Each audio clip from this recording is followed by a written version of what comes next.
வணக்கம். தமிழ் ஃபுட் கார்னர்ல இன்னைக்கு ஒரு ரசம் ரெசிபி பார்க்க போறோம். மைசூர் ரசம். இந்த ரசத்துல மசாலா பொருட்களோட தேங்காய் துருவலையும் சேர்த்து வதக்கி அரைச்சு பண்ணியிருக்கிறதுனால மற்ற ரசம் போல தெளிவா இல்லாம நல்லா கொல கொலப்பா சாப்பிட்றதுக்கு ரொம்ப ரொம்ப டேஸ்டா இருக்கும். நல்ல சுட சுட சாதத்துல இந்த ரசம் விட்டு கூடவே நெய்யும் சேர்த்து சாப்பிட்டோம்னா ரொம்ப ரொம்ப நல்லா இருக்கும். இப்ப இந்த மைசூர் ரசத்தை எப்படி பண்றதுன்னு பார்க்கலாம் வாங்க. 2 டேபிள் ஸ்பூன் துவரம் பருப்பை வாஷ் பண்ணிட்டு கொஞ்சமா மஞ்சள் பொடி சேர்த்து குழைய வேக வச்சு மசிச்சு தண்ணியோட எடுத்து வச்சிருக்கேன். அடுத்து இன்னொரு பவுல்ல ஒரு நெல்லிக்காய் சைஸ் அளவு புளியை சேர்த்துட்டு இது கூட சூடான தண்ணி 1.25 கப் போல சேர்த்து இதை 10 நிமிஷம் ஊற வச்சு நல்லா கரைச்சு வடிகட்டி தனியா எடுத்து வச்சுக்கலாம். இந்த மைசூர் ரசத்துக்கு ஃப்ரெஷ்ஷா ஒரு பொடி வறுத்து அரைக்கணும். அதுக்கு இந்த பேன்ல கொஞ்சமா ஒரு 1/2 டீஸ்பூன் நெய் சேர்த்து நெய் உருகினதும் அதுல 1 டேபிள் ஸ்பூன் கொத்தமல்லி விதை, 1 டேபிள் ஸ்பூன் கடலைப்பருப்பு, 1/2 டீஸ்பூன் மிளகு, அது கூடவே 2 காஞ்ச மிளகாய், 1 காஷ்மீர் மிளகாய் சேர்த்திருக்கேன். இந்த மிளகாய் இருந்தா சேர்த்துக்கங்க, இல்லைன்னா பரவாயில்ல. இப்ப இது எல்லாத்தையுமே மிதமான தீயில வச்சு நல்லா வாசனை வர வரையும் வறுத்துக்கங்க. இந்த மாதிரி வறுத்துட்டு இது கூட 1/2 டீஸ்பூன் சீரகமும் 2 டேபிள் ஸ்பூன் தேங்காய் துருவலையும் சேர்த்து இந்த தேங்காய் துருவல் நல்ல கலர் மாதிரி வர வரைக்கும் வறுத்துக்கங்க. இந்த மைசூர் ரசத்துக்கு இந்த மாதிரி தேங்காய் துருவல் நம்ம கண்டிப்பா சேர்த்து வறுத்து அரைச்சாதான் நல்லா இருக்கும்.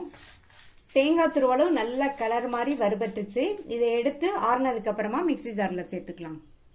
இப்ப இதுல தேவையான அளவு தண்ணி சேர்த்து நல்லா நைஸ் விழுதா அரைச்சுக்கலாம்.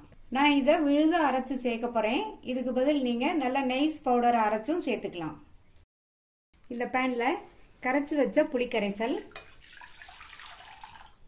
இது கூட மீடியம் சைஸ் தக்காளி கட் பண்ணது 1, கூடவே இந்த ரசத்துக்கு தேவையான அளவு உப்பை இப்பயே சேர்த்துடலாம். நான் 1.5 டீஸ்பூன் உப்பு சேர்த்திருக்கேன். இது கூட 1/4 டீஸ்பூன் பெருங்காய பவுடர் சேர்த்துட்டு ஒரு தடவை மிக்ஸ் பண்ணி விட்டுறலாம். இது ஒரு 4 இருந்து 5 நிமிஷத்துக்கு நல்லா கொதிக்கட்டும். இப்ப 4-5 நிமிஷமா கொதிச்சு புளிக்கரைசலோட பச்சை வாசனை எல்லாம் போயிடுச்சு. இது கூட வேக வச்ச பருப்பை தண்ணியோடயே சேர்த்துடலாம். அடுத்து அரைச்ச விழுத சேர்த்துக்கலாம். இது கூட 1.5 டம்ளர் தண்ணி சேர்த்துக்கலாம்.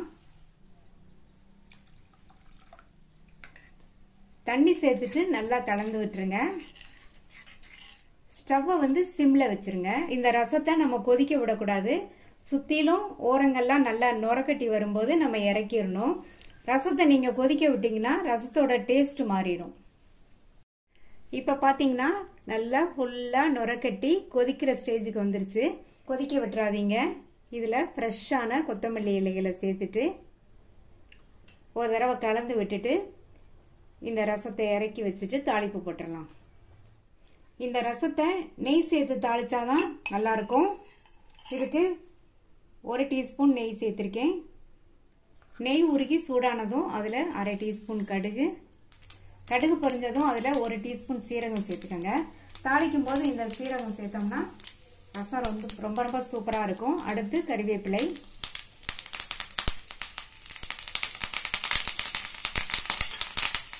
கறிவேப்பிலை சேர்த்து நல்லா ஒரு தடவை இந்த மாதிரி வதக்கி விட்டுட்டு தாளிப்பை இந்த ரசத்துல சேர்த்துடலாம். தாளிப்பு போட்டு நல்லா கலந்து விட்டாச்சு. நல்லா மணக்க மணக்க சுவையான மைசூர் ரசம் சூப்பரா ரெடி ஆயிடுச்சு. நீங்களும் ஒரு தடவை இந்த டேஸ்டான மைசூர் ரசத்தை ட்ரை பண்ணி பார்த்துட்டு உங்க கமெண்ட்ஸை சொல்லுங்க. தேங்க்யூ.